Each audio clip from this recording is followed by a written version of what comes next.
Assalamualaikum warahmatullahi wabarakatuh. Halo, perkenalkan saya Bella Safira, mahasiswa Ilmu Pemerintahan Letting 2018. Halo teman-teman semua, perkenalkan juga saya Nuzulur Rahmi, mahasiswi Ilmu Pemerintahan 2018. Pada kesempatan kali ini, kita akan berbicara mengenai kesiapan pemerintah dalam menerapkan e-government di era 4.0. Era digital yang berkembang dengan pesatnya, lambat laun akan mengubah cara hidup, pola pikir, dan cara bekerja dalam kehidupan sehari-hari.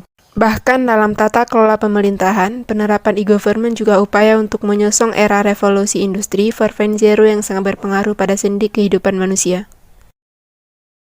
Setelah adanya gerakan reformasi tahun 1998, paradigma yang berkembang dalam pemerintahan Indonesia adalah tuntutan pelayanan yang lebih baik dari sebelumnya dan terdapat ruang bagi masyarakat untuk berpartisipasi dalam kehidupan bernegara. Berdasarkan hal tersebut, maka timbullah istilah good governance sehingga terciptanya kehidupan yang madani dan berorientasi pada era digital modern.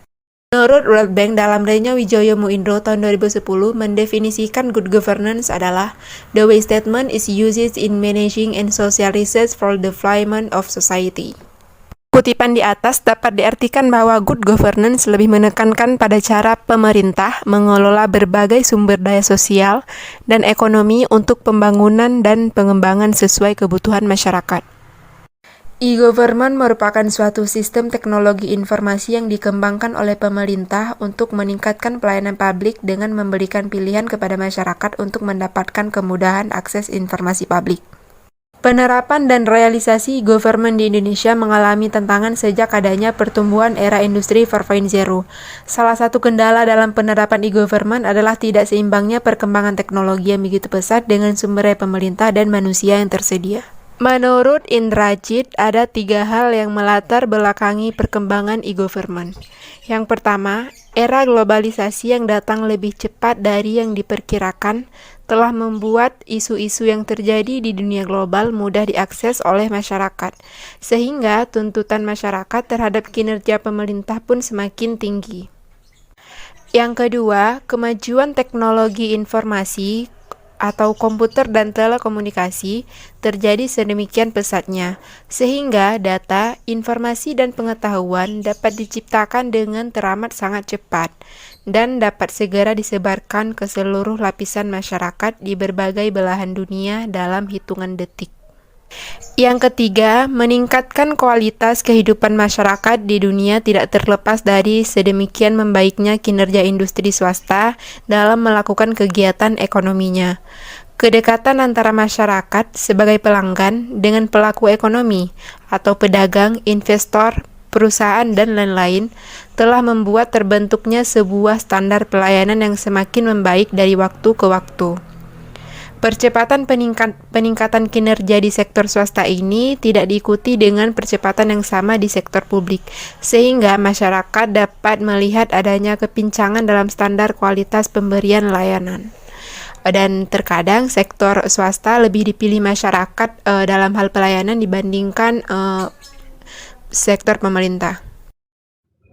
Ketiga aspek di atas kemudian menjadi salah satu penyebab terjadinya tekanan dalam masyarakat yang menginginkan pemerintah meningkatkan kinerjanya secara signifikan dengan memperhatikan teknologi informasi yang ada.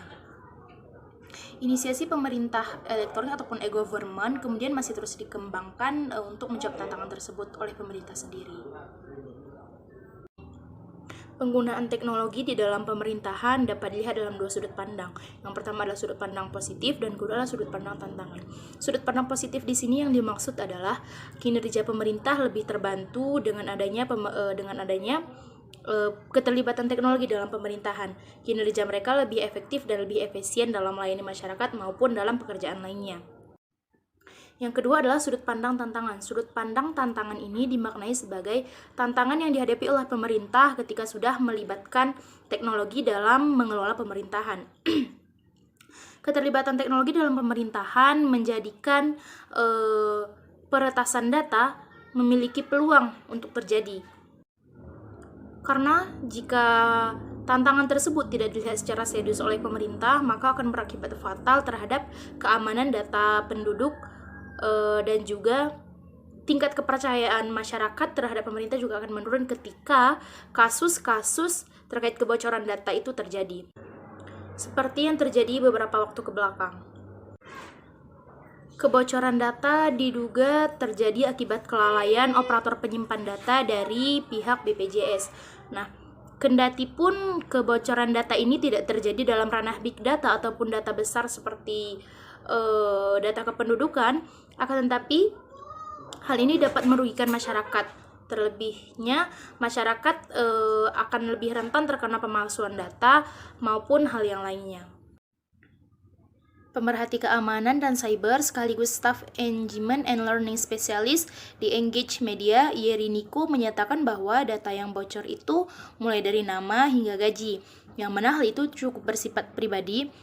Menurut beliau, hal ini bisa menjadi sangat serius seperti banyaknya muncul pemalsuan atas nama korban, karena data tersebut juga dijual di dalam situs online. Dengan demikian, ada beberapa solusi yang dapat dilakukan oleh para pemangku kebijakan supaya penerapan e-government yang masih terus berjalan dan berkembang di Indonesia ini tidak memunculkan peluang untuk menimbulkan kerugian baik bagi masyarakat maupun pemerintah. Yang pertama adalah meningkatkan sistem keamanan data. Terlebih di masa pandemi, semua kegiatan hampir dilakukan secara online, mulai dari pembayaran uang sekolah, pembelanjaan, kemudian pendaftaran, dan lain sebagainya, sehingga membuka ruang bagi para peretas untuk lebih leluasa melaksanakan aksinya. Yang kedua adalah regulasi terkait sistem penyimpanan data. Baik itu mungkin pemerintah akan menunjuk beberapa lembaga yang berada di bawah naungannya untuk melakukan penyimpanan data, karena sampai saat ini setiap kementerian ataupun beberapa lembaga itu memiliki sistem penyimpanan datanya tersendiri seperti BPJS, kemudian Kominfo dan lain sebagainya. Karena regulasi ini diperlukan untuk melindungi setiap data dan privasi masyarakat.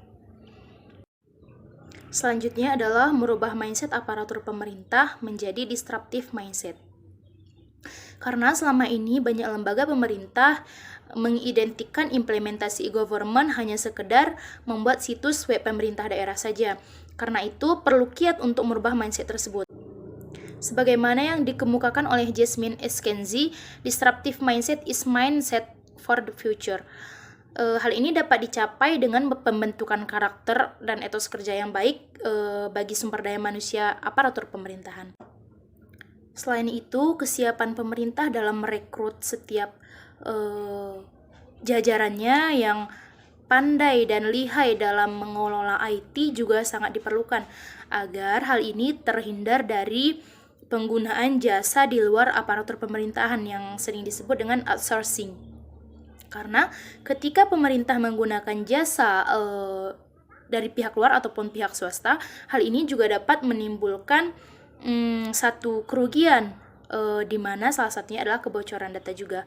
Maka dari itu pemerintah harus melihat hal ini sebagai satu tantangan yang harus segera dipecahkan, baik terkait dengan peningkatan sistem keamanan, regulasi, maupun dengan kesiapan pemerintah ataupun kecekatan pemerintah dalam merekrut setiap jajarannya yang lihai dalam mengelola IT.